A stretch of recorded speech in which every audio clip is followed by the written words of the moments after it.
From Tally to Cali. It's time to wake up.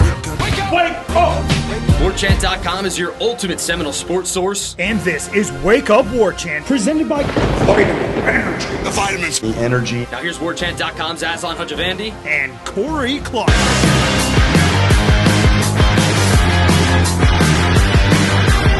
Wake up! It's Wake Up Warchant presented by Vitamin Energy. Coming up on today's show, On Three's Andy Staples joins us to give us a lowdown on what's going right in Gainesville and what's been going wrong in Tallahassee. Florida State's recruiting class now outside the top 30 when it comes to high school players. That's gross, but we're going to try to spin it and say it's not that big of a deal. And at quarterback, it's a tough ask, but if Luke Kromenhoek can play lights out, the entire tenor of this program can change overnight this weekend. It's Wake Up Warchant is presented by Vitamin Energy, vitaminenergy.com, promo code warchantbogo. Buy one, get one free. Oh, you're so energetic today, Aslan. What's going on? Oh, I probably had half a shot of Vitamin Energy. And it tasted so good. So good once it hits your lips. Feeling good. My focus. Dialed in. Noles, Gators, 7 p.m., ESPN2. Might need to take some mood afterwards. But in the interim, I'll take whatever I want when I go to vitaminenergy.com. I'll take whatever variety, whatever flavor. It always hits the spot. You go to vitaminenergy.com. Use the promo code warchantbogo, warchant, B-O-G-O. Try it. You're going to like it, man. Tastes great. Get that pep. None of that crash. None of those weird jitters. Because it's all natural caffeine. It's not that hyper-concentrated stuff where they suck all the liquid out of it and just make it into this fine granular powder core. Who wants that? Give me the natural stuff. VitaminEnergy.com. Warchant.com. 150 deal. Still going on. Still going on. $1 1 week and then 50% off an annual membership. Can't beat it. So much to read. So much to digest over at Warchant.com. Your favorite, though, podcasting whenever Corey Clark's in the house. He is, everybody. Give it up. What's up, Corey Clark? What's up, Aslan? How are you doing, buddy? You doing all right? Yeah, I'm well. You know, it's the 30-year and one-day anniversary of the Choke at Doak. Oh, yeah. How about that? That's right. So we're 1 day from it, or we just had it 1 day ago? We passed. Yesterday was the 30th anniversary. I was there. I was there. One of the most memorable moments of my well, I guess I was a teenager then, but one of those memorable moments of my sporting watching life. How many people do you think were there in the fourth quarter? Be honest. Literally almost all of them. Okay. There weren't. I think it's because I don't think anybody thought they were going to come back and win, but Florida State was driving when the third quarter ended. So they had it like inside Florida territory. But no, I don't. If you watch the highlights and they show the crowd, like when it's 31-10 or whatever, when they score that first touchdown, it's pretty riled up. There's not a lot of empty seats. When did you start believing? When they scored the second touchdown to make it 31-17, and they did it in like 50 seconds. Like they scored a touchdown. They got a stop, a 3-and-out. They got the ball back, and within 50 seconds, I think, they scored again. And then you're like, okay, now it's a 2-touchdown game, but there's still 10 minutes left. So that's what. And back then, college football, so that was a ton of time with a ton of plays. So that's when I started believing, okay, at least they're going to make this close. Maybe they have a chance. Also yesterday, Florida State lost another commitment. This one went to the Florida Gators as well, the running back Byron Lewis. Florida State now outside the top 30 in recruiting. Not ideal, but it's going to be interesting to see just how many offers they start throwing out here in the next days, week and a half, or whatever we have remaining. Well, not week and a half. I mean, shoot, a whole week, right? I mean, that's when it starts, the early signing period. So anything changing in your mind, Corey, just about, listen, I'm not live by the portal, die by the portal guy. But I do believe at some point, and I was wrong on this, like I thought you could build a sustainable winner through the portal. Because I didn't think Braden Fisk and Jared Versus grew on trees, but there's always going to be 5, 10 program-changing caliber players available in the portal. And if you get 4 of them, 3 of them, you're going to be in good shape. But it just feels like right now everything is so ultra-competitive in the portal. Pete Nakos of On3 reported, I think Ole Miss, Oregon, Tennessee, Florida, and another team. He named like 5 teams that are going to be the high. I think Michigan might have been the other. Are going to be or Ohio State are going to be the highest spenders. Take out Florida. It's probably Ohio State and Michigan. Later on in the story, he said that Florida State's going to lean into the portal. But I don't know, just where are you at right now in terms of the likelihood they can get enough pieces to get this thing not back to bowl eligibility, but competing for a conference championship, because that's where you want to be so you can make it to this playoff. Yeah, I'm still on what they're doing in the recruiting rankings right now. I know this isn't quite what the question you asked me, but I'll get there. It was meandering. But that doesn't concern me for next year. Again, as I've made this point countless times, you're not. This isn't college basketball. You don't get a high-level freshman class and then have a chance at the Final Four that year. That's not how this sport works. It takes a couple of years for those great classes to develop into anything. So if you're trying to get better in 2025 immediately, signing a top 10 recruiting class doesn't do you any good. Like, literally, it doesn't do you any good. You've still got to have guys already on the roster or older guys that can play. Obviously, it does you a world of good for 2027, which is how you build and sustain programs. But so with the portal, man, I just I'm definitely confident they can compete for an ACC championship next year if they get it right. Like, it's not nearly as impossible as it once was. And the reason I brought up the recruiting real quick is, like, Louisville had a nice year, right? They've had a decent year. Yeah. This season, the 2024 Louisville football team. Well, last year they finished 56th in recruiting in the on-3 recruiting rankings. Signed 15 kids total, 1 4-star, 14 3-stars. I doubt any of them are making much of an impact right now. You hope some of them down the road. Oh, well, the running back is. Yeah, the running back's great. That was a big find. And then Colorado, who is much ballyhooed, they're 65th. They were 65th last year in recruiting rankings. They signed 12 kids. I don't even think that's right. Looks like they signed 1 5-star, 3 4-stars, 5 3-stars. So 3 4-stars, 5 3-stars. So that's 9. And they signed 3 kids that were 2 stars or nothing. They had 12 high school commitments last year. Colorado did. They did it. Now they also have Shador and Travis Hunter and some other good dudes that were already there, but they did it almost solely through the portal. And so I do think you can become – Indiana as well, obviously. Right. I didn't even look what Indiana's recruiting ranking was last year. I'm going to guess it was pretty low. I still haven't found them. I'm in the 90s 61st. Now. Oh, that's why I couldn't find them. Boston College was 88th. That's 17 great, commitments, 1 4-star, 16 3-stars. Okay, good for you, Indiana. So, look, they're going to have to – I'm more of the opinion now because they're losing so many guys. It's like, okay – I'm almost of the opinion of just bring in 10 high school kids. Like, this class is done. It's kaput. You're not in 3 days, but even if you hire the best OC in the country, in 3 days he's not going to be able to flip the kind of players you want playing at Florida State. I don't think. You might get a couple of diamonds in the rough, but not 15 of them. Yeah. So why even waste the scholarship space on number one kids that might not be good enough to play at Florida State? Like, you're wrestling them away from who? Texas San Antonio, Ball State. Like, who are you going to be able to come in and swoop in and get 2 days before National Signing Day so you can get up to 18 high school kids? Like, let those scholarships go. Let them go. And hopefully go spend all of it in the portal. It also gives you more time, honestly, because you're not going to have a full staff. And the portal window is when, Aslan? That starts this Monday after the championship games, right? December 10th? I thought it was the 9th, but let me You might be right. Yeah, that's the 9th is the Monday after the championship games. Yeah, the 9th. And you said this on headlines. I meant to text you during it. It closes on the 28th, but that's in terms of jumping in. When they can get in, right. Yeah. So. But, I mean, you got to be in before school starts, and usually school starts before, January 8th or something. So you've got about a month. Yeah. I would think that you might be in the neighborhood of 35 guys.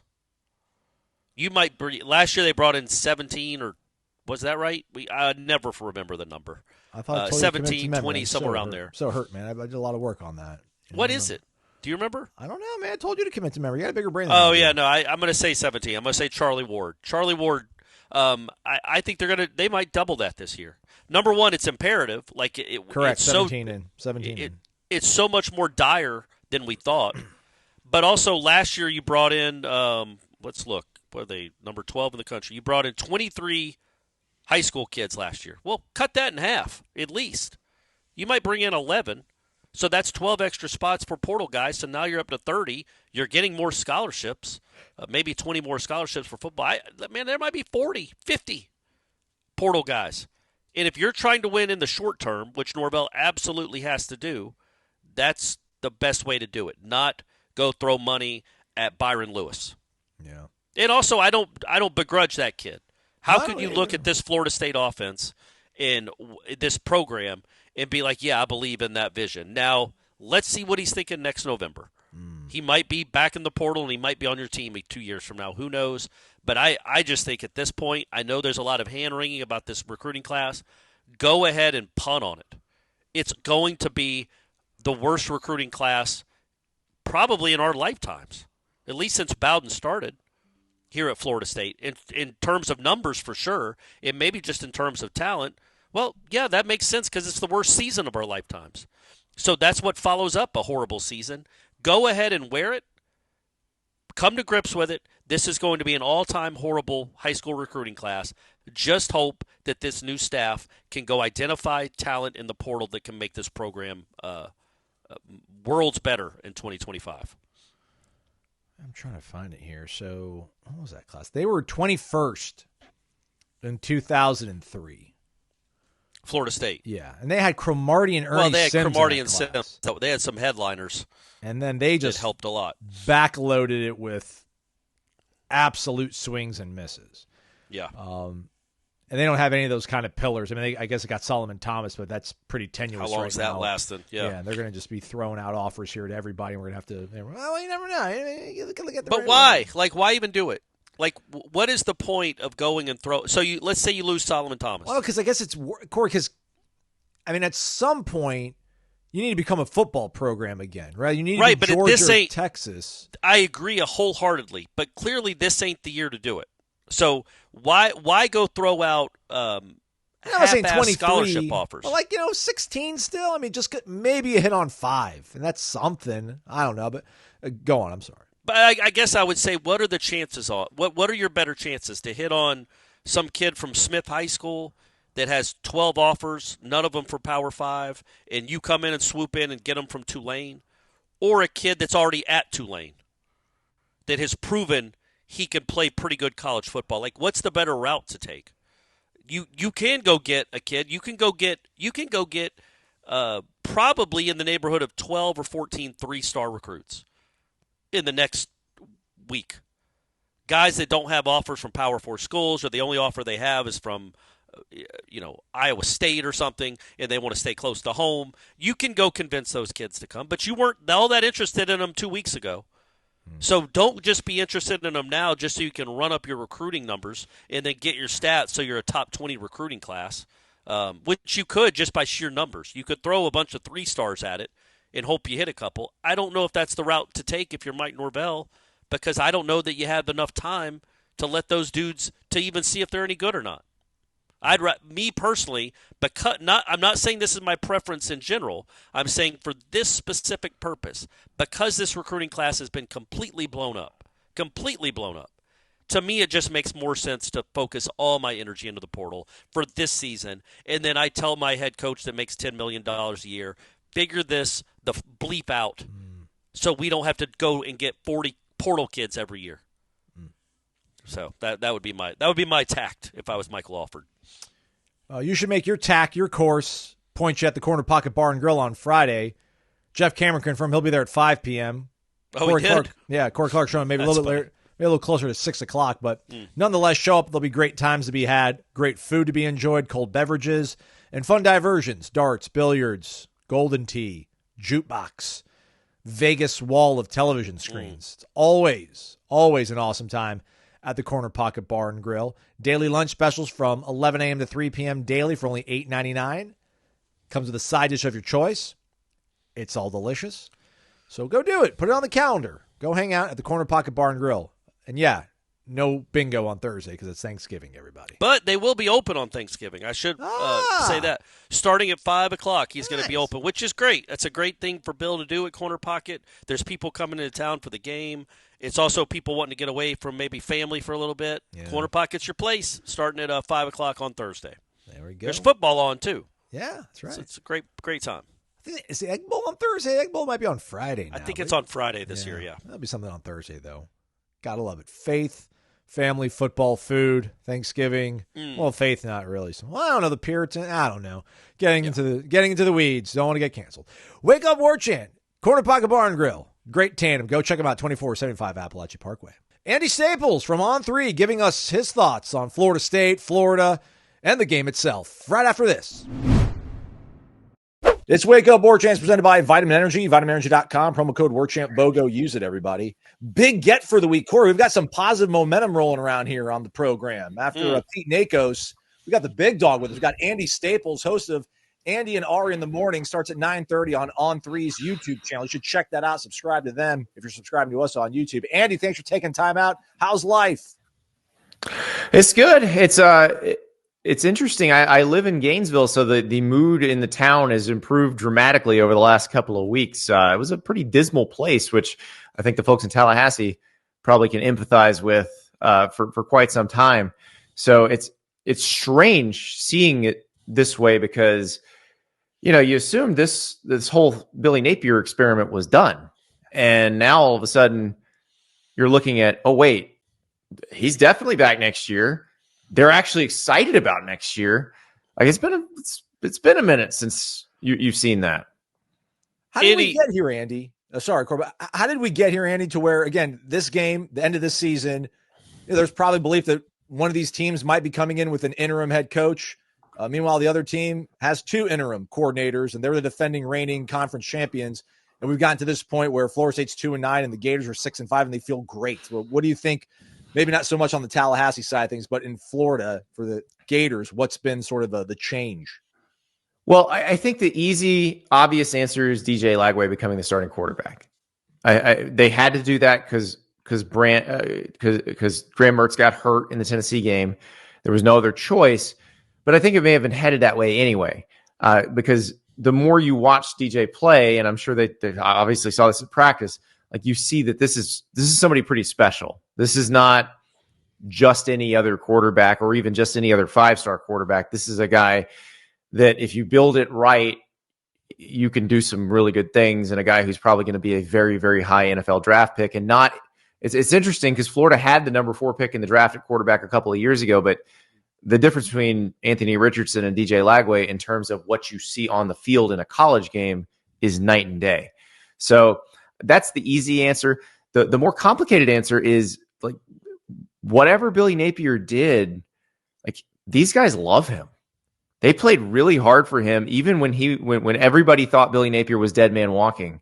This team played hard for him, and some of these players that were not playing that well at the beginning of the season have developed into pretty good players. I think, especially along the defensive line. Like I go back to the Miami game, they were getting blown off the ball in the run game, generating no pass rush whatsoever when Miami dropped back to throw. And I think the Texas A&M game is the same thing.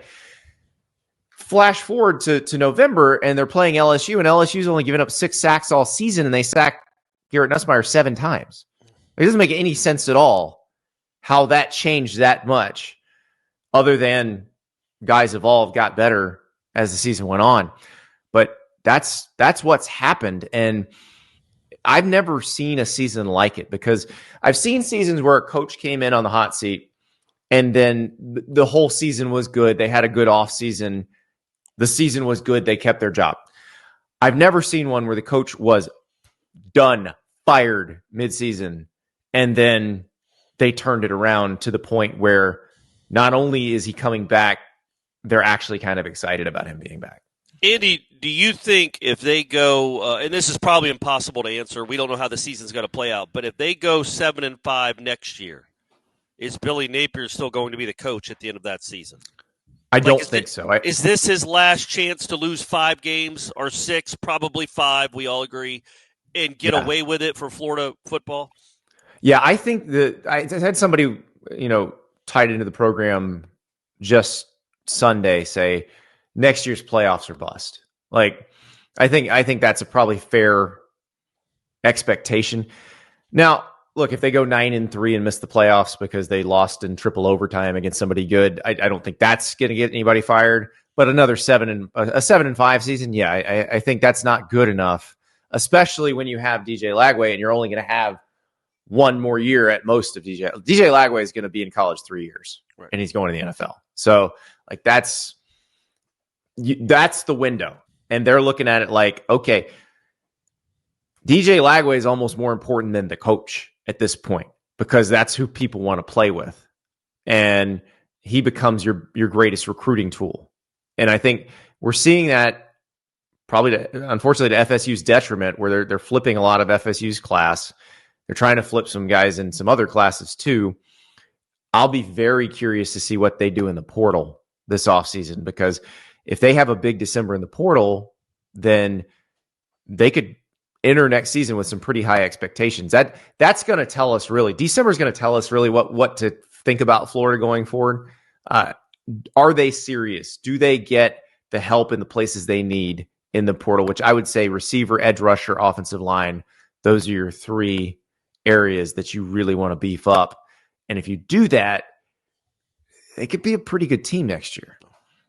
Must be nice to have a quarterback that you believe in. We'll see if Florida State will have some of that feeling. Hey, Jordan Travis was there for a long time. A lot of believing going on there. Yeah. So, well, we got spoiled by that one. Andy, I mean, when you talk to people in the industry, do they ask you at all about Florida State? I know, obviously, Florida's in the backyard, but how often does the Mike Norvell, what's going on in Tallahassee come up? And do you have any theories outside the Florida State echo chamber of what might be ailing this program right now? It is amazing, because I don't think Mike forgot how to coach. And I don't think you have to have great high school recruiting if you can do well in the portal. I do think that it needs to be better than what they've had. And so as he hires new coordinators and there's some other assistant jobs open, like as he does that, I think there needs to be an eye on that. And it's interesting, because I've been thinking about this a lot as the sport's been evolving, because now with money involved, you think, okay, well, their players will just go to the highest bidder. But now with the revenue share coming in, the market's going to kind of level out. And so let's say a 4-star wide receiver, everybody's going to kind of be paying that person the same. So then you're back to what you were before, where do you have recruiters that make that person want to come play for you? So I think it almost goes back to the old way, where you have to have some people that people want to come play for. And so I think Florida State needs to get better on that front, obviously. I'm curious about the offensive coordinator situation, because Mike calls the offense. Is he not going to call the offense anymore? And that's actually a question still looming over Florida. Billy calls the offense at Florida. We were told one of the conditions of them keeping him a couple of weeks ago was that he'd have to hire a play calling OC. Has that changed after beating LSU and Ole Miss? Does he have to do that anymore? Does he have a little more leverage now? With Mike, does he want to give that duty to somebody else? Does he still want to call plays? I think that's a legitimate question. And, I look at somebody like Brennan Marion, who's a really good play calling OC, created his own offense out, and he's at UNLV right now. Like, Brennan Marion played for Mike at Tulsa. They know each other really well. If you bring in Brennan Marion, are you bringing him in to call it? Or a person like that? Are you bringing them in to call it? Or are you bringing them in where you're going to call it? And I think that's a question that needs to get answered. Well, and what kind of coordinator would you get if you didn't allow him to bring in his own offense and call it? I think, especially when you're 131st in the country in scoring, you're not going to be picking you're not going to get the best people available if they don't get to bring in their own offense. Now, I will say the situation Florida State had, this is just dumb luck that it worked out this way, but Alex Atkins being the offensive line coach, that opening up, I think that helps, because whoever you hire is probably not going to be an offensive line coach, right? But this allows them to bring their own offensive line coach. And I think if you ask most coordinators what matters to you the most, like who's the most important person to bring with, it's their offensive line coach. They want somebody they trust who knows what they do. But Corey, I think to your point, like if you're doing that, you're doing that for the person to call it, and not for them to just come in and run and let you call. And that's the thing. Are you hiring them for their offense or to come in and run your offense? I think I think Mike's smart enough to know that you just build around the players you have. So if you've got somebody who's got a good offense that you like and that has a lot of the same principles as your offense, then you just kind of meld them together and you figure out what to do from there. But you figure out how that works with the players you got. Andy, things can change so quickly now. I mean, we saw what Miami was last year, what they are now, what Florida State was last year, what they are now. Just in your opinion, Mike's done it before. Don't know in this case if that's a positive or a negative, because it's like, all right, well, you did it before. You rebooted, you rebuilt it. This thing is made in your image with your players and your payroll, and it's crashing to the side of a mountain, like getting off the mat and changing it again. I mean, how likely do you think it is? It is because the Portland and Mike's done it before. How much of that is a detriment? Because, I mean, this situation was created by him and the staff that he had hired. I'd say there's no chance if we hadn't seen him do it before. We've seen him dig out of a hole and have a 13-0 season where they won the ACC. So I'm not going to write him off at this point. I know a lot of people have. But the thing he did was really hard, and not many people are capable of doing it. So we know he's capable of doing it once. The question is, can he do it again? And I think it's a case of you got to look yourself in the mirror. You have to set your ego aside, which gets back into the conversation that we were having about, do you hire someone to call it? Do you not? Which, again, is the same conversation Billy Napier's got to have with himself. And you have to say, I'm doing this for the good of the program. I'm doing this because it's not going to help me. But the thing is, I think if you're Mike Norvell, it's pretty easy to make that decision and that determination because you did get that huge contract last year. You're safe. Like, they're not going to be able to afford to fire you for a while. So you can set your, like, if you want an ego boost, just check your bank account every other Friday. Right. Like, you get your ego boost that way and then do what you got to do to win more games. And Andy, as somebody that's covered this sport for a good long while, I bring this point up all the time. It's so different than anything, the sport as in its current incarnation right now, 2024 going into 2025. It's almost impossible to know who's going to be good next year, who's set up long term. Now, obviously, Georgia and Ohio State, yeah, Texas, probably always going to be pretty decent. But other than that, the ebbs and flows that we're seeing is unlike any time in the history of the sport, right? Oh, guys, 2.5 weeks ago, as Florida's coming off the field after getting destroyed by Texas, right? If I'd have told you that there are going to be people legitimately excited about Florida football in 2025, right, you'd have said I was nuts. So that's how fast it can change. Or if you told us in Ireland, hey, this team you're covering is about to go 2-9, 2-10, most likely, we'd have been like, what in the world are you talking about? Yeah. And that's the thing. We don't know, because we were very confident in Florida State heading into the season. I remember talking to Mike in the offseason about exactly how the pieces fit together, who fit where. I do think that the quarterback is so important, and I think we see this over and over. It's just like the conversation we were having about Lagway earlier in the show. Cam Ward at Miami is a great example. Like, if you replace Cam Ward with a replacement level quarterback, what is Miami this year? Yeah. They're not going to the ACC championship game. They've lost a couple more games. Conversely, that's the difference. If you put Dylan Gabriel back on Oklahoma, what is Oklahoma this year? Right. They're a 9-win team, even with the offensive line problems and the receiver problems. Yeah. They're still a 9-win team. Yeah. It's a huge difference. So you've got to go out and probably overpay for a quarterback in the portal. Now, the thing I would be concerned about, and this is something that I've talked about with folks from a lot of different schools, the demand for that transcendent quarterback and the supply of those guys is really different. That supply is really low. That demand is ultra high right now. Because you think about it, how many, like, if you did your draft board for 2026, like, who's the first quarterback off the board? It's a really tough thing. Like Lenora Sellers, maybe? Like Arch. Who's it going to be? Yeah. Arch, man. Hey, last question for you here Arch. for me. Yeah, that's a good one. Arch might be the guy.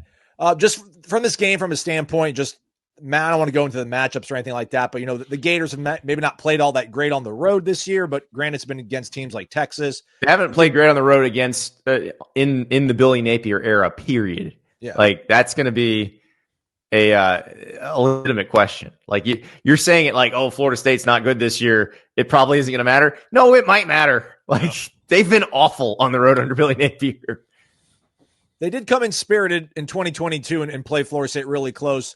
I just wonder, like, how you see maybe the game kind of. Is there a higher probability that Florida makes a statement and really wins by 3-4 scores going away, or do you see this being maybe a tighter game than not even so much the Vegas line, but just what the conventional wisdom seems to be around the game at this point? Well, I think they want to make a statement. I think Florida absolutely wants to make a statement because it's a recruiting statement, but it's also a, hey, everybody in the portal, who look at us, look at what we're doing here. Now, that doesn't mean it's going to work. That doesn't mean they're going to be, because this is a team that's not used to success, and they just beat Ole Miss. Everybody is patting them on the back, telling them how great they are. They've not gotten that yet. They've not experienced that. And so I think how they handle that will be an interesting situation. But I will say, just from, talking to those players after the Ole Miss game, they're very serious about this game. They're not looking at it like Florida State's had a bad year. They're looking at it like it is very important to beat Florida State. And I think on the other side of it, how much pride do the Florida State players have? Because this is obviously still a big deal to them. It's a big deal to everybody who plays for these two teams. And if they haven't completely given up on the season, then I think they can give Florida a good game. I think this could be a really competitive game if the Florida State players say it matters. Because the thing about Florida State is they're not bereft of talent. If you talk to the NFL scouts, there are good players on this team. It's just sort of the same thing like when you talk to people about Florida in the middle of the season. They weren't bereft of talent. They just couldn't seem to put it all together. And I do think the quarterback play, though, is the difference. As long as DJ Lagway is healthy, I have no problem picking Florida in this game, picking Florida to cover. If for some reason he has to come out, all bets are off. Andy, last question from me. The way college football is now, the window. December, to me, is almost as exciting as the season. It's the coaching carousel on top of high school recruiting, on top of the portal, all combined into one. If you were Mike Norvell, when would you like to have an offensive defensive coordinator in place? Because we asked him that earlier in the week, and he said, well, some of these guys might be in the playoff. They might be coaching in conference championship games. Ideally, how is this going to work for any of these coaches trying to make these hires with their playoff games December 20th, their conference championship games after National Signing Day, or right after National Signing Day. So it's really odd what we're in right now. Yeah. So if this game, Florida State, is a night game on Saturday night. Yeah. Ideally, you want to hit the press release button announcing those people the second the game ends, because all the games will be over at that point. Yeah. But as you said, if you've got somebody who's playing in conference championship game, if you got somebody who might be in the playoff, you're going to have to wait. The name I brought up, Brennan Marion, if they beat Nevada, they're playing in the Mountain West championship game. And wouldn't they if they win the Mountain West championship game, they might make the playoff. Yeah. That would be Florida State's luck. Hey, we'll announce our OC January 5th. Now, I think there's some wink, wink, nod. Yeah. And especially if it's somebody with a group of 5 team that is going to the playoff, you just announce it and you tell them they're going to be recruiting for their new school that whole time. That one's not that hard. If you're hiring somebody from a school that they consider a peer, then you're going to have a bigger problem. Right. All right, we'll see how it goes. All the latest over on warchant.com when it comes to the coaching search. Everything college football under the sun. Huge weekend, rivalry weekend. All the things you need to know over on the On3 network, as well as the Andy and Ari show. Again, Andy Staples, Ari Wasserman, 9:30 in the mornings on YouTube TV. That's over on the On3 YouTube channel, so check that out. Andy, safe travels at College Station. Enjoy that one, and hopefully we'll catch up with you in the offseason. We can take inventory of where these teams stand at the end of everything. I miss Tallahassee. We gotta get the Noles better. I like coming to Tallahassee, so we gotta get that fixed. So let's I appreciate make it, happen, guys. Thank man. you so much. All right, thank you, Andy. We're back. It's Wake Up Warchant. It's presented by Vitamin Energy, vitaminenergy.com. Thanks again to Andy for hopping on the show. Let me see. I want to have some fun, Corey. We can do the fun, I guess, after this. Let's talk a little bit, I guess, about the game.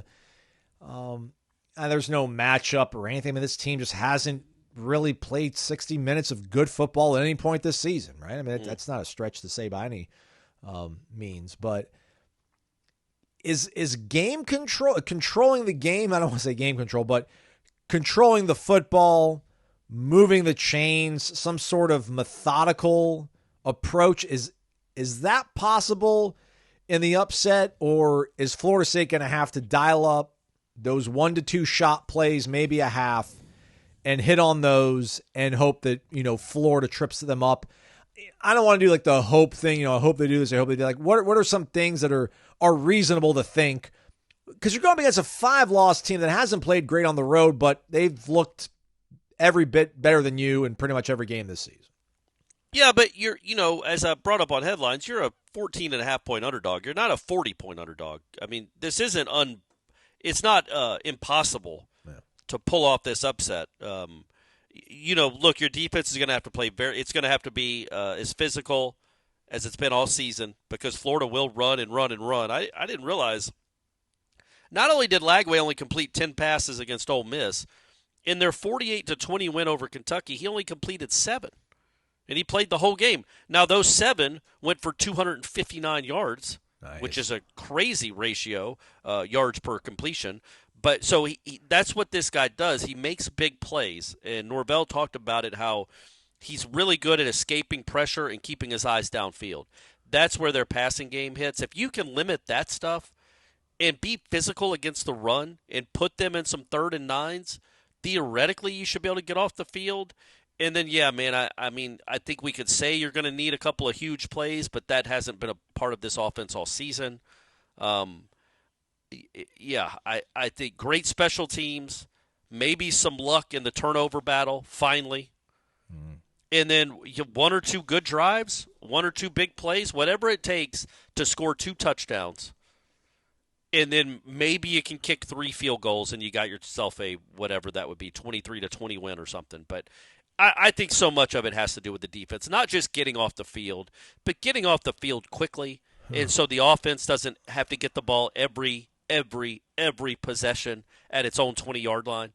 Maybe sometimes it can get it at its own 46 because you got off the field in the first drive, or even its own 39 would be great field position for this offense. Make them where they only need a couple of first downs to be in Fitzgerald's range. And it's not an impossible task. But by and large, this Gator team, all they want to do is push you around and run all over you. And I think we know the offense isn't going to do a whole lot because it hasn't done a whole lot against anyone. But if the defense can play up front the way we know it can, the way it has at times this year, and force some 3rd and longs, if it can play above its head, Aslan, I see it all over the country. These teams play better than they are for long stretches. They meet the challenge. They play to their competition. Again, we're not talking about a great Florida team, but we're talking about a darn physical Florida team. Meet that challenge. Be more physical than them. If you can do that or even come close to that, then it should be a game in the 4th quarter, and then crazy things can happen. It's his first time, I think, starting on the road. It should be a tough atmosphere. I know there's probably going to be a lot of Florida fans.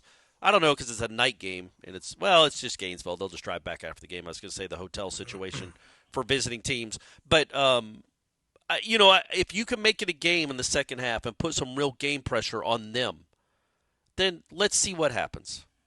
What do you think about this theory, too, Aslan? Let's think about this. Cromenhawk talked after the game against Charleston Southern that he and Lagway were roommates at the Elite 11.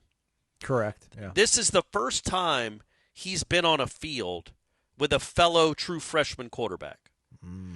Is there any chance he could watch Lagway and be like, you know what? I know I'm as good as that dude. Now, he might be foolish. He might be false confidence.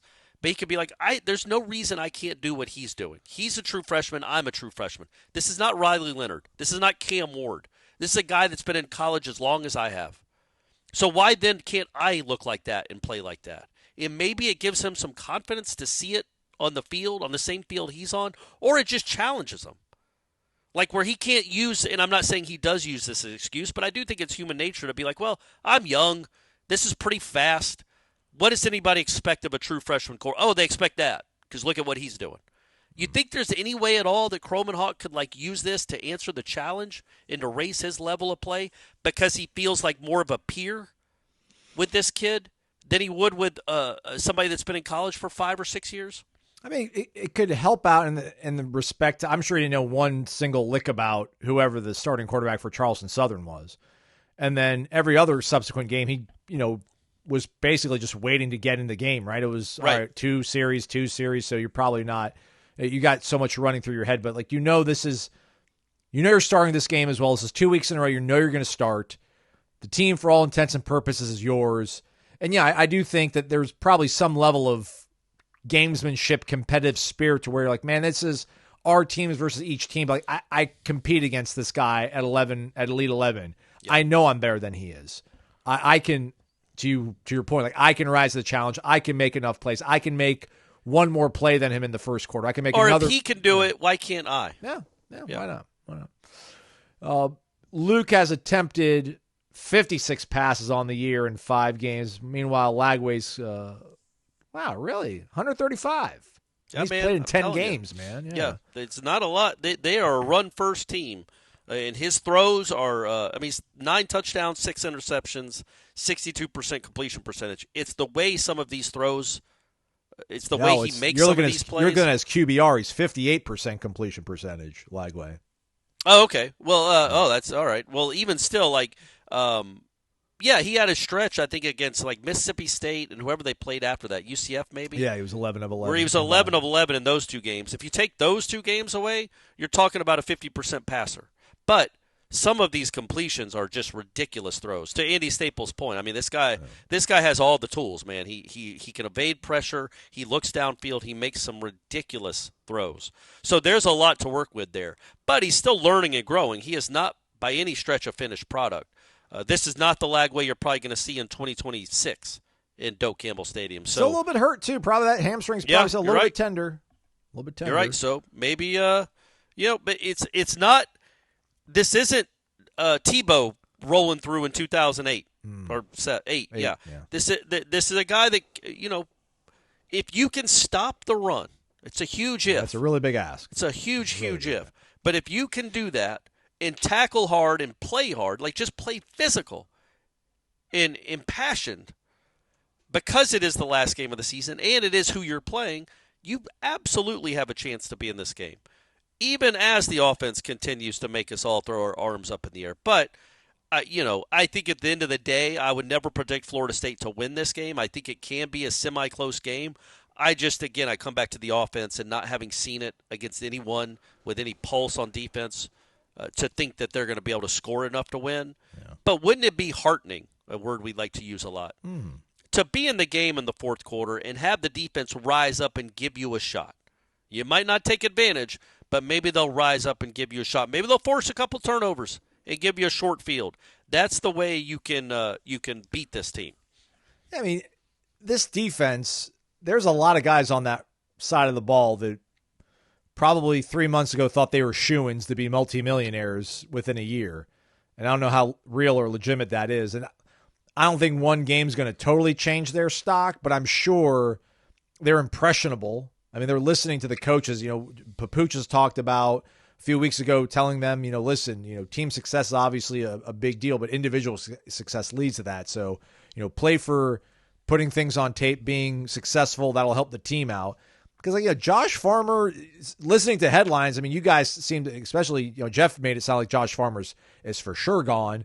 Patrick Payton, maybe Tallahassee's on the cards for him if he decides to stay in college football, but those 3 guys and then Darrell Jackson, Azareye'h Thomas can lock down one guy, and then Fentrell was able to go on Tuesday at practice, which is a very good development. Marvin Jones Jr. apparently was also able to go And I know his dad made his bones in the well, his dad made his bones every single damn game he played in. But we remember what he did against Miami.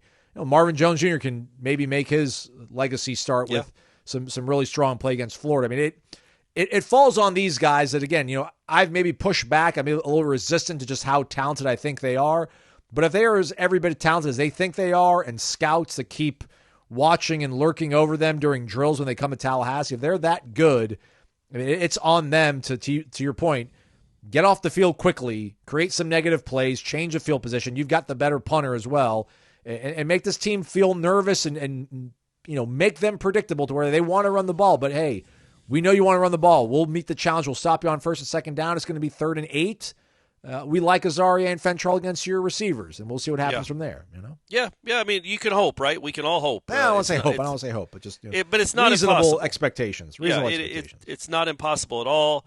And just hang in the game. Hang in the game. And the problem is that as I've said, and as we'll lament more and talk about more after the season's over, when we look at portal injuries, portal gets. They've got to reload on the defensive line because we do think that at least 3 of those guys are gone. I do anyway. And they don't have anybody coming up behind them that fills you with a lot of expectation that they're going to be all conference type caliber players. And that's the issue with this game is you don't expect Jackson and Farmer to play 60 snaps. So they're going to play 38 or 40, somewhere in there. Those other 20 snaps is where you wonder, okay, is that where they get taken advantage of? Plus, the linebackers with wrong fits. That's where, even if the defensive line plays well, which has happened a lot, if the linebackers choose the wrong hole or don't recognize it and read it quickly enough, it turns into a 21-yard gain or a 26-yard gain instead of a 5 or a 3. So you just hope that front 7 can lock in really for one of the first times all year. And make some plays, man. Play with some pride, and make life miserable for that offense. I don't think that's going to happen, but it could.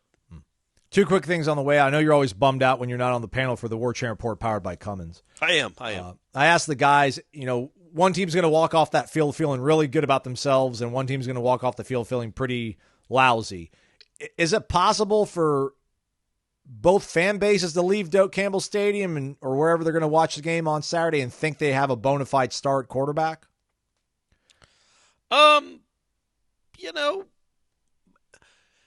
Maybe.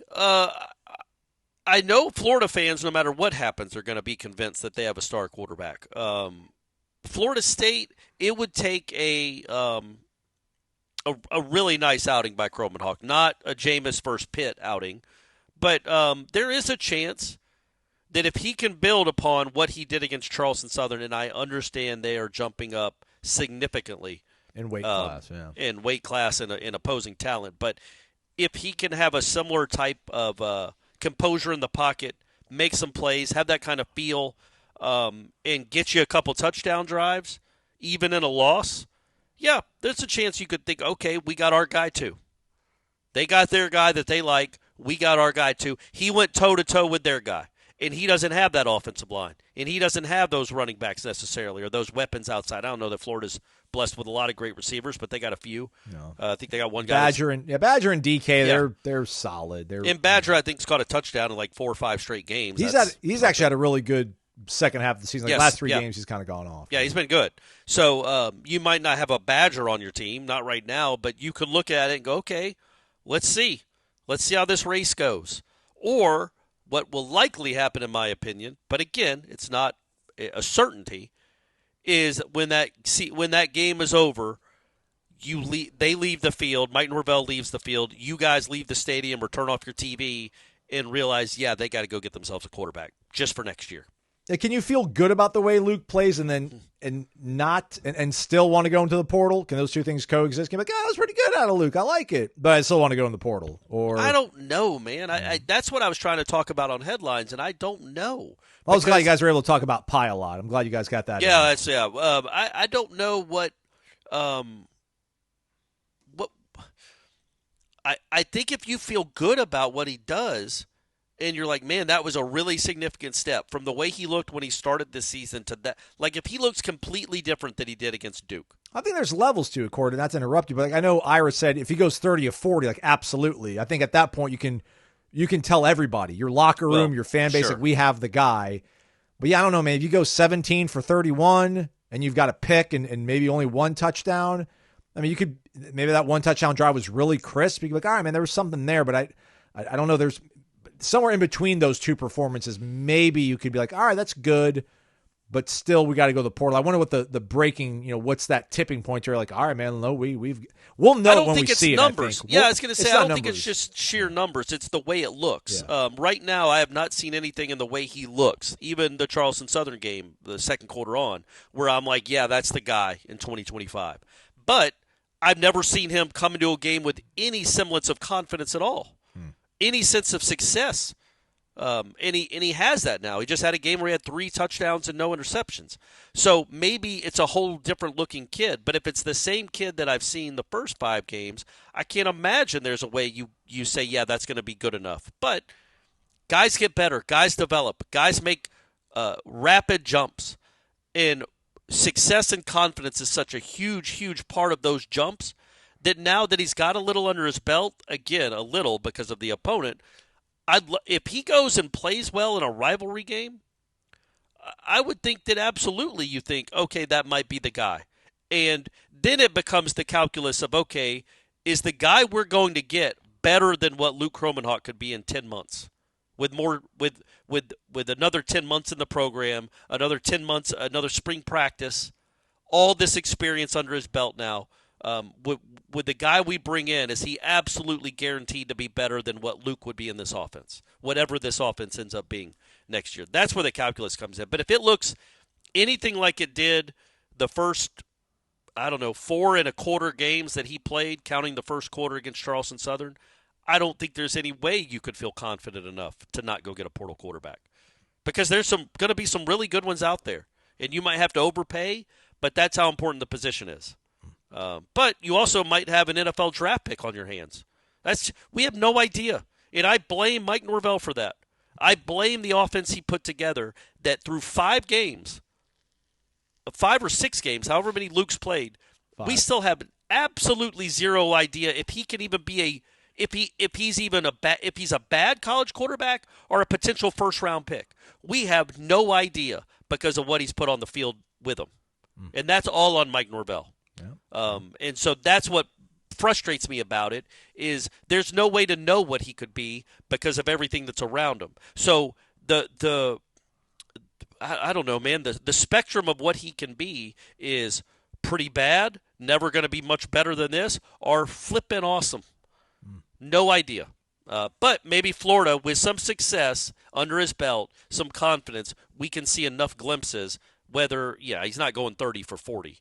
But if he makes a couple of big-time throws, if he leads them to a win, if he leads them to 30 points, then, you might think twice about spending a ton for a portal quarterback. Let's try to put 3 minutes on the clock. Let's go really fast here, Corey. I want to have a little bit of fun. So, obviously, the 94 game between Florida State and Florida, affectionately referred to as a choke-a-doke. Yeah. The subsequent game, about a month and a half later, the 5th quarter and the French Quarter. Yeah. All right, so give me the names of the Florida State victories over Florida since then. The 96 game, 24-21. What do we call the 96 game? Is there a real name? Is there a no, real name? No, just like we're going to unofficially dub it. Oh, no, I don't know. Man, that's a tough one. Warwick Dunn had a big game. The biggest shock? The Dunn game? That's not a great they're not going to be very clever off the cuff. Well, the 98 game is what? The Rooster game? I call that the P-Dub game, P-Dub man. Game. I know Rooster was the starting quarterback, but P-Dub caught a crazy touchdown and threw a touchdown to Dugans. So that's the Peter Warwick Heisman campaign game. That's what got him started. He was probably the best player in the country in '98 and should have won it then too. But that to me will always be the Peter Warwick game.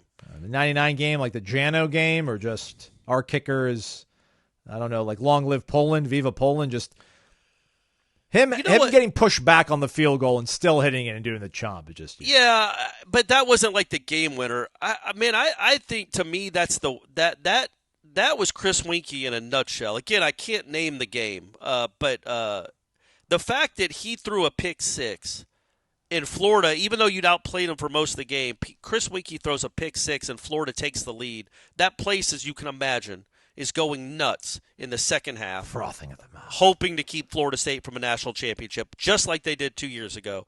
And then all Winkie does is lead him right back down the field for a touchdown. That dude always any time another team took a lead against him, it helped that he was 27 years old at the time, but any time that happened, he always was so nails and led them right back down the field to score.